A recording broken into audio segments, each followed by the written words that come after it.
Once upon a time, there was a little engine called Edward. He lived in a shed with 5 other engines. They were all bigger than Edward and boasted about it. The driver wants to choose you again, they said. He wants big, strong engines like us. Edward, having not been out for a very long time, was beginning to feel sad. Just then, the driver and fireman came along to start the work. The driver looked at Edward. "Why are you sad?" he asked. "Would you like to come out today?" "Yes, please." So the fireman lit the fire, made lots of nice steam. The driver paused the regulator, and Edward puffed away.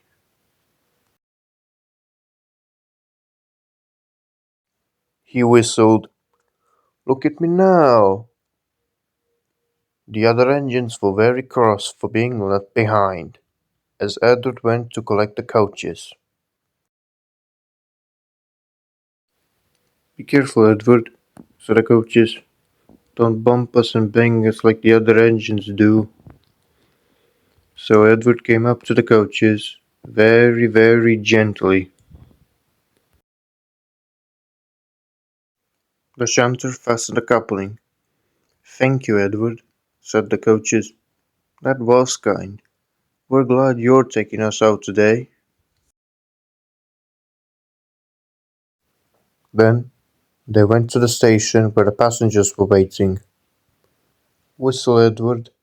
Get in quickly, please."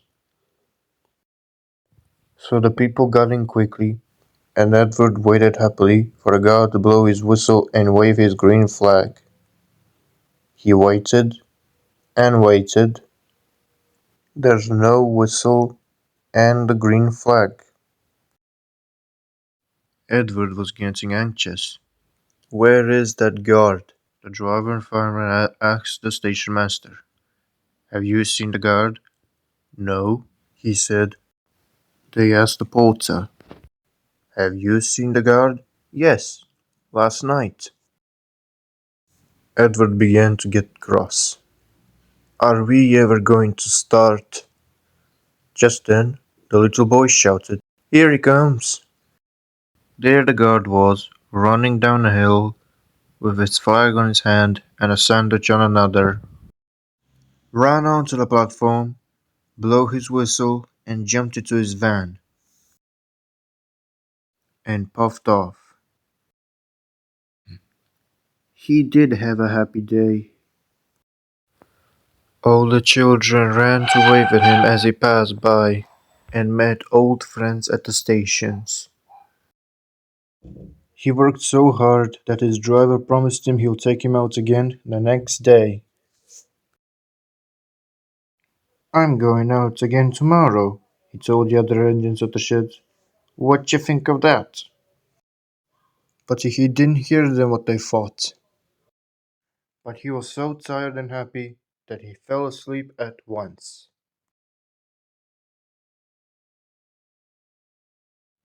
One of these engines in Edward's shed was called Gordon. He was very big and very proud. "You watch me this afternoon, little Edward, as I rush through with the express. That will be a splendid sight for you." Just then, his driver pulls the lever. "Goodbye, little Edward." Edward went on too, to do some shunting. Edward liked shunting. It was fun playing with trucks. He would come out quietly and give them a pull. "Oh, oh, oh, oh, oh," screamed the trucks. "Whatever is happening?" Then he would stop and see the silly trucks bumping into each other. "Oh, oh, oh," cried again. Edward would push them until they running nicely, and when they weren't expecting it, he would stop, and one of them would be sure that the other would run on the other line. Edward would play until there were no more trucks. Then he stopped to rest. Presently, he heard a whistle. Gordon came puffing along, very slowly and very crossly. Instead of pulling nice shining coaches, he was pulling a slow goods train. Goods train, a goods train, he grumbled. The shame of it, the shame of it, the shame of it. He slowly went through, with the trucks clattering and banging behind him. Edward laughed as he went to find more trucks. Soon afterwards, a porter came and spoke to his driver. Gordon can't get up the hill. Would you take Edward and push him, please? They found Gordon, halfway up the hill and very cross. His driver and fireman were talking to him very severely.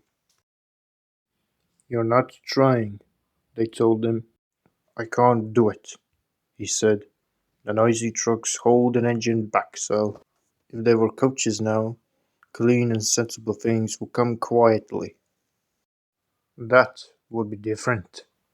Edward's driver came up. We come to push, he said. No use at all, said Gordon.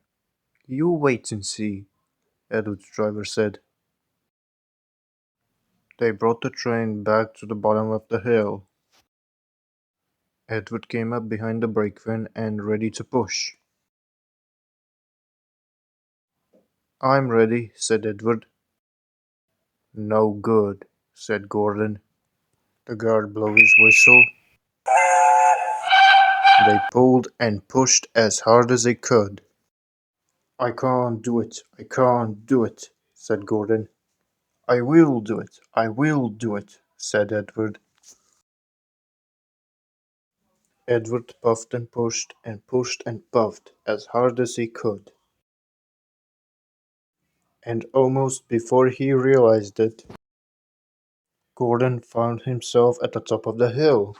I have done it, I have done it, I have done it, I have done it, he said proudly.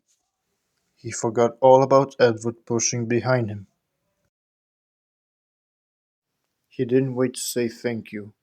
He ran out so fast that he passed 2 stations. Edward, he pushed so hard, he ran out of breath. He ran so fast that Edward was left behind. He ran to the next station, where the driver and fireman said that they were pleased with him. The fireman gave him a long, nice drink of water, and the driver said, I'll get out my paint tomorrow, and I'll give you a nice blue coat of paint with red stripes, and you'll look the smartest in the sheds.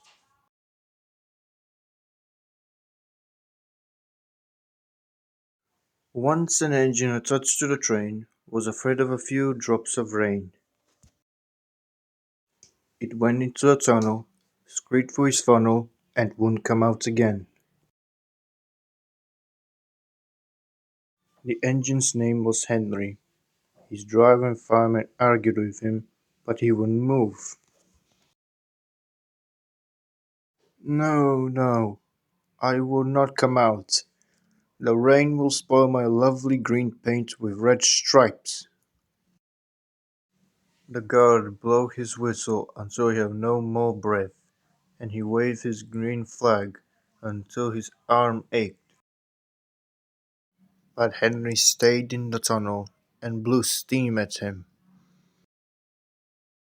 The passengers came and argued too, but Henry wouldn't move. No, go away. The fact director told the guard to fetch a rope. Um, Go fetch the rope. Fetch the rope, will you? Now, Henry, we will pull you out, said the fact director. But Henry only blew steam at him. They hauled the rope and they pulled, except the fact director. My doctor has forbidden me to pull. Don't you know? They pulled and pulled and pulled, but Henry stayed in the tunnel. Then they tried pushing him from the other side. The fact director said, "1, 2, 3, push!" But the fact director didn't help himself. "My doctor has forbidden me to push either." They pushed and pushed and pushed, but still Henry stayed in the tunnel. Eventually, another train came. The guard waved his red flag.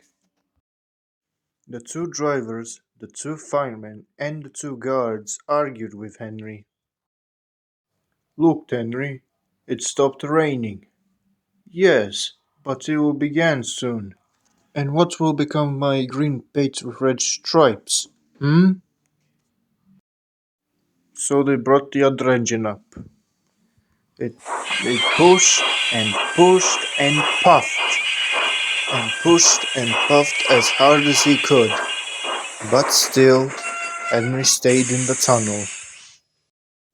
Eventually, the fact director gave up, and he told Henry, "We shall take away your rails and have you put there for always and always and always and always."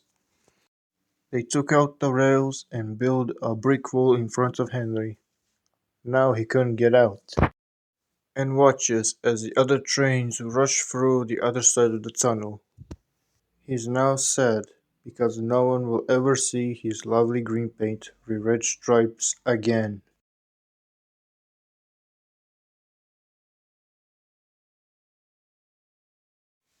Edward, Gordon, and the other engines will often go to the tunnel where Henry was shut up. As Edward passed by, he would say, "Hello," and Gordon would say, "Poop poop, serves you right." Poor Henry had no steam to answer. His fire went out. Surf and dirt from the tunnel would spoil his lovely green paint with red stripes.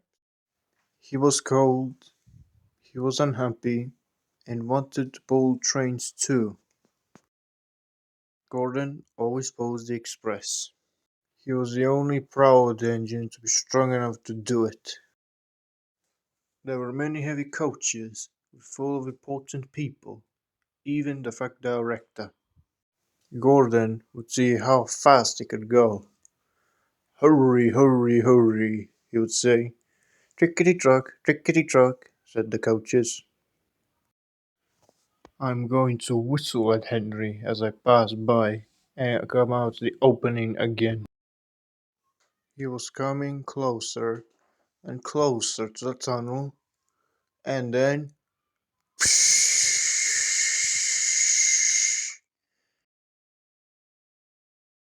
"Oh dear, oh, what's happening to me?" he groaned.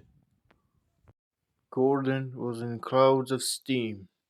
He was going slower and slower. His driver stopped the train. "Oh, what has happened to me? I feel so weak." "You burst your safety valve, Gordon. You can't pull the train anymore." "Oh, we were going so nicely too.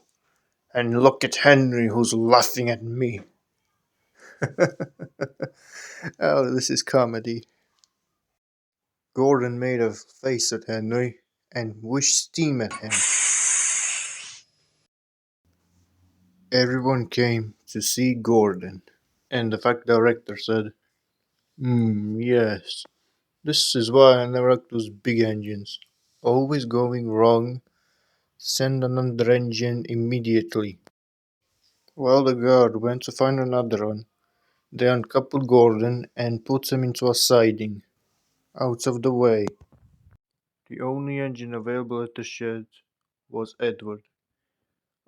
Edward, Gordon isn't feeling well. Could you try pull the express?"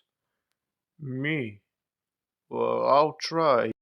Gordon saw Edward coming. "Oh no, he's no use. Edward can't pull the train. Edward was coupled up and pulled and puffed as hard as he could. His wheels were slipping on the rails. Alright, Edward, that's enough, Edward, stop. But he couldn't move the heavy coaches. I told you so. Why not let Henry try? And the fact director said, Hmm, alright, I will. Henry, will you help pull this train? And Henry said, Oh, yes, certainly. So Gordon's driving fireman lit his fire and put back the rails and removed the buffers. He was dirty. His boiler was black. He was covered in cobwebs. Oh, I feel stiff. I'm stiff, he groaned. Had a good washout and find the nearest turntable. Henry came back feeling much better, and they put him in front of the train. Edward said, I'm ready. And Henry replied, So am I. Pull hard, pull hard. We'll do it. They groaned together. We've done it together, sang. You did it, sang the coaches. All the passengers were so happy that the fact director leaned out the window to wave at Edward and Henry, but the train was going so fast that his top hat flew out of his head and flew into the field where the goat was eating his lunch. They never stopped until they arrived at the big station at the end of the line. The passengers all got out and said thank you, and the factory director promised them with a new coat of paint. Would you like blue with red lining? Hmm? Oh yes, please. Then I'll be like Edward and Gordon.